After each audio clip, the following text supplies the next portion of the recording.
Nityanandam, do you have a healthy relationship with food? Are you aware of the vital role food plays in our overall well-being, such as the thinking, moods, as well as your behavior?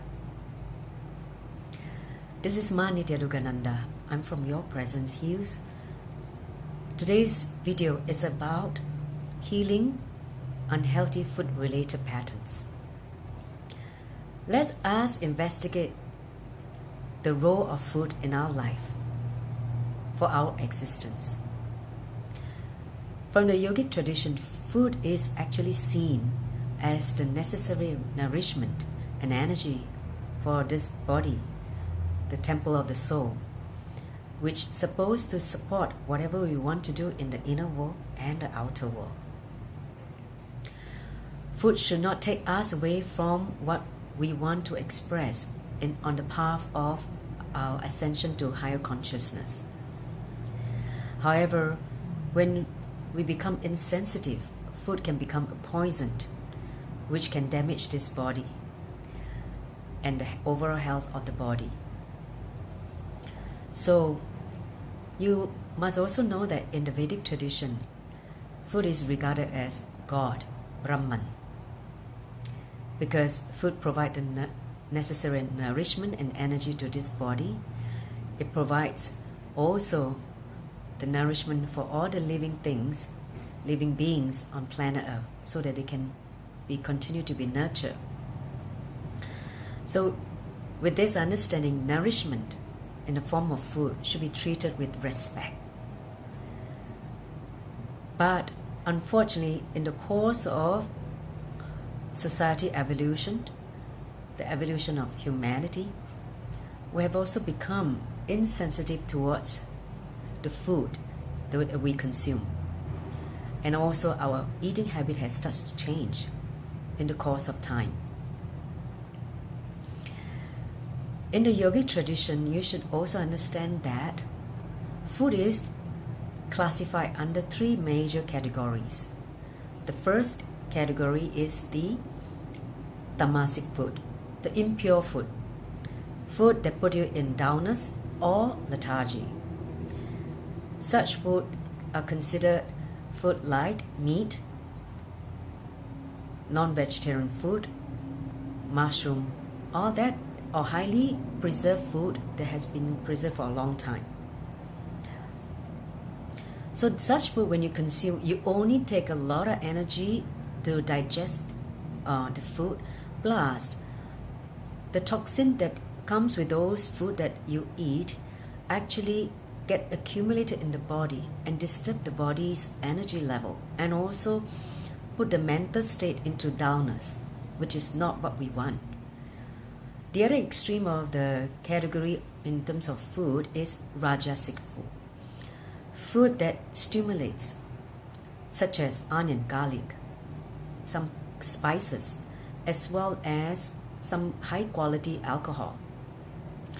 Whenever we consume such rajasic food, it puts us in a state of restlessness and irritability. When that happens, we are not in the space of awareness. So this is also not the food that we should consume. The third category is the food that most yogi and the seeker consume. They are called the sattvic food.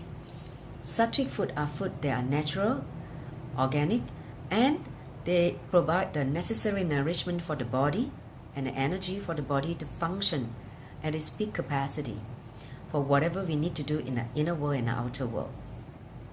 These foods are mostly vegetarian food and fruits as well. Food that just basically provide the necessary nourishment and nutrients for the body, but without disturbing the mental state of health. So naturally, eating sattvic food has got all its benefit, because not only it keeps you healthy, but also without disturbing your overall mental state, emotional state, and also disturb your path to enlightenment, to higher consciousness. Now, unfortunately, because of the evolution of society, we're seeing a lot of food-related patterns, such as excessive eating, eating too much and unnecessarily,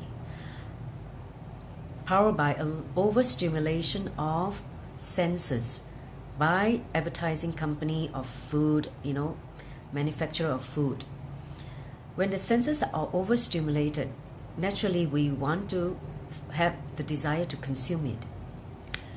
Now, when we are eating too much and excessive eating, unnecessary eating, what happens is the body go into this excess capacity, which means you start putting on weight. There is a reason why obesity has become a major problem in the world globally. 1 in 10 people are obese, and that is quite alarming, because once obesity becomes an issue, all the diseases related to obesity will start to happen, whether it's diabetes, whether it's heart problem, whether it's all kinds of diseases related to food. It could be cancer in the whole digestive tract, such as intestine and all that.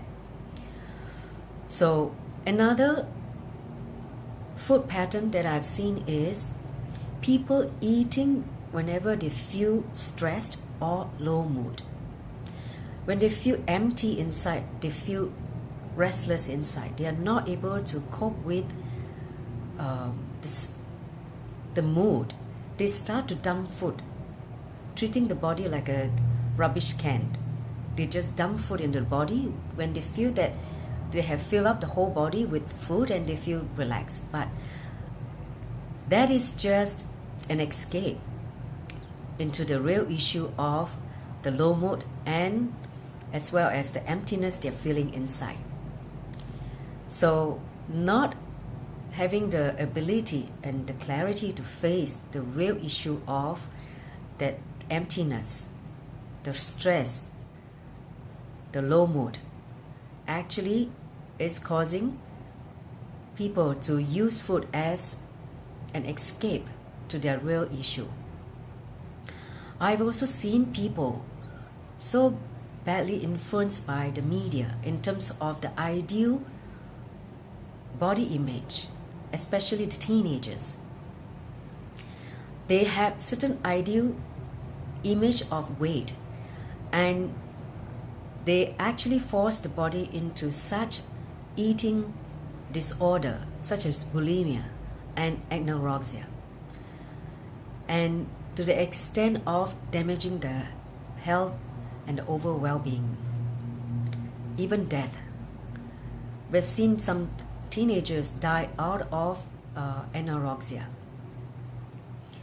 So that's another food-related patterns that has been becoming prominent in some part of the world.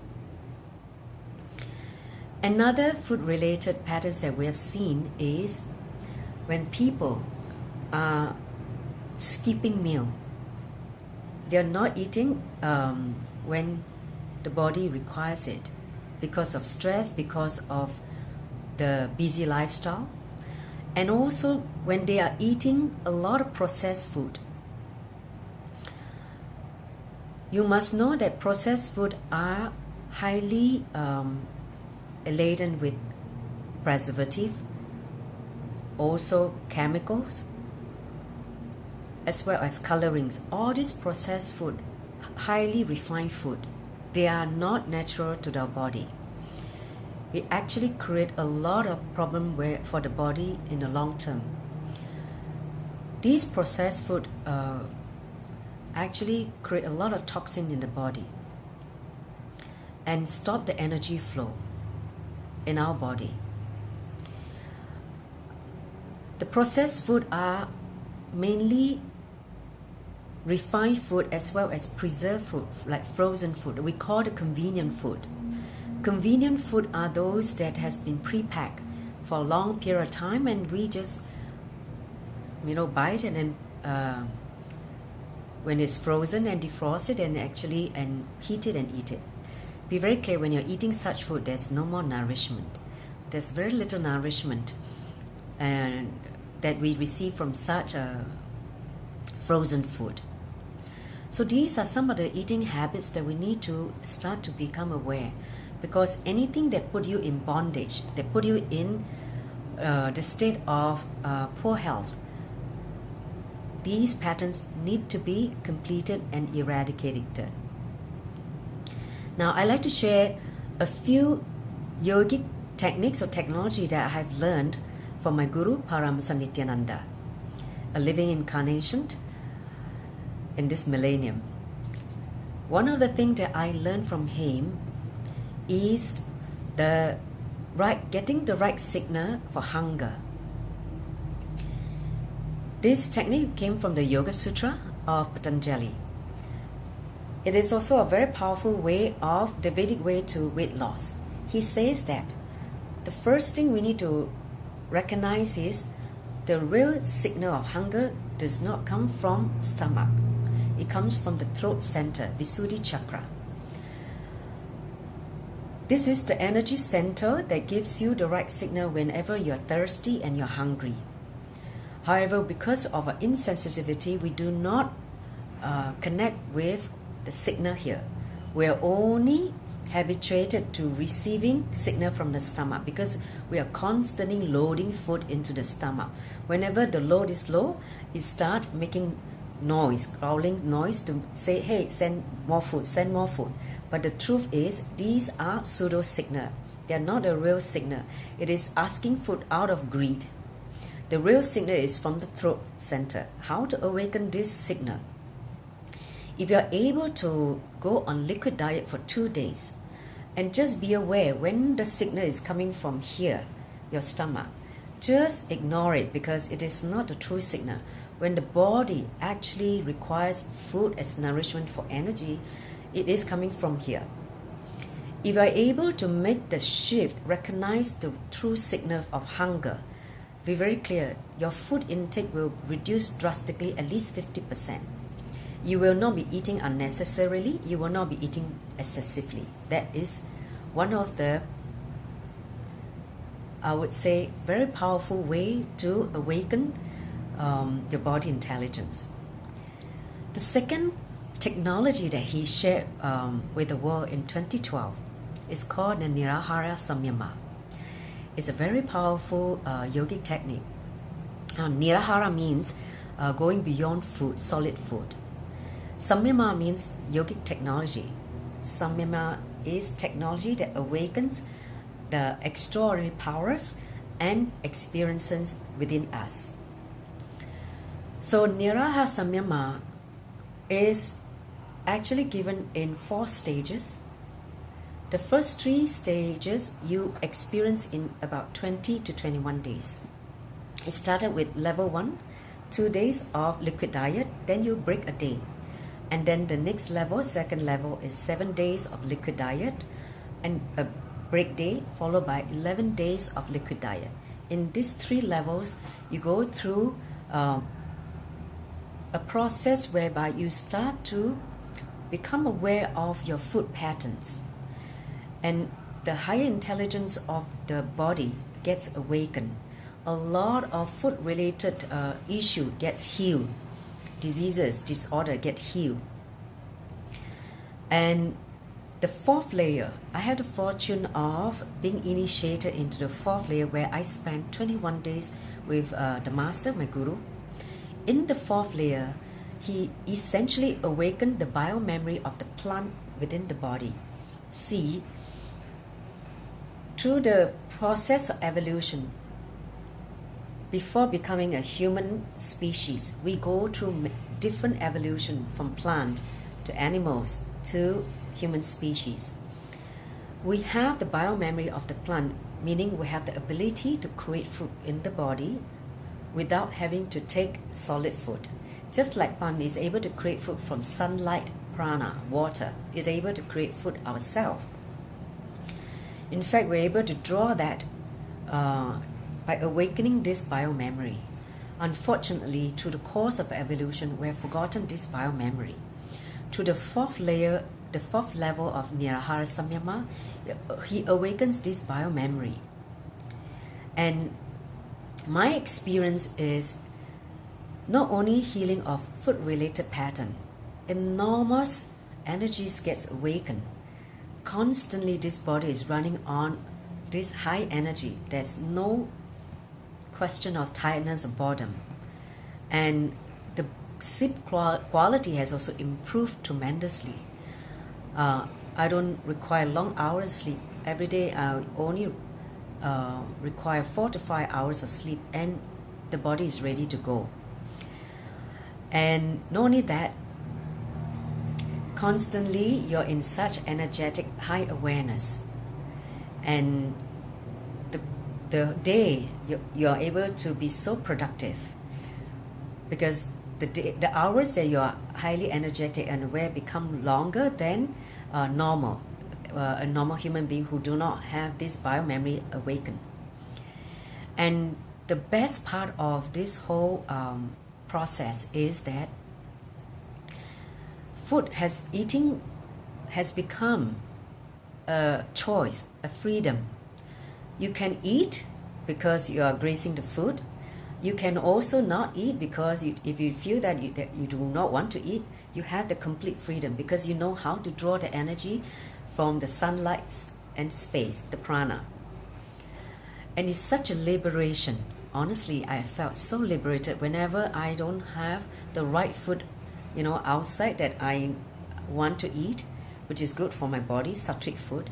I can just, have some liquid diet, and that's good enough for me, whether it's in the form of juice and anything. So eating, dependency on solid food has become a choice, and it's such a liberation. So these are the two very powerful yogic techniques that I like to share in this video. Now, for people who are suffering from food-related patterns, be very clear how you started those incompletion with food. Food is often related to the sticky part of us, the emotional part of us, the emotion of love. Because when we were young, the first food we receive from our mother in the form of milk, we associate that food as love. So it is quite natural when someone serves you a beautiful, nice food, you connect that with the emotion of love. So whenever people have issue with nourishment, issue with feeling love, they actually use food as an escape, as they have issue with incompletion with food, because they use food in the wrong context, not seeing food as a nourishment for the energy that it requires. They use food as a dumping ground for them to feel good about themselves. So all these food-related patterns, you need to be aware. What is your relationship with food? Bring awareness and start completing this, bring completion towards these food-related patterns, and simply you will be able to be liberated from food. Now, if you're interested to try on the nirahara samyama, you can actually check out on the website called Be Food Free, BFOODFREE.org. This is the website where you can find out all the information about food. It will give you a lot of the science behind it, information on the science behind it, as well as the testimonial of thousands of people who had experienced the miraculous healing and the how well they feel and how good they feel after the samyama. So with that, I would like to conclude this video. Feel free to ask me any questions on this post. I would like to thank you for listening. Thank you, Nityanandam.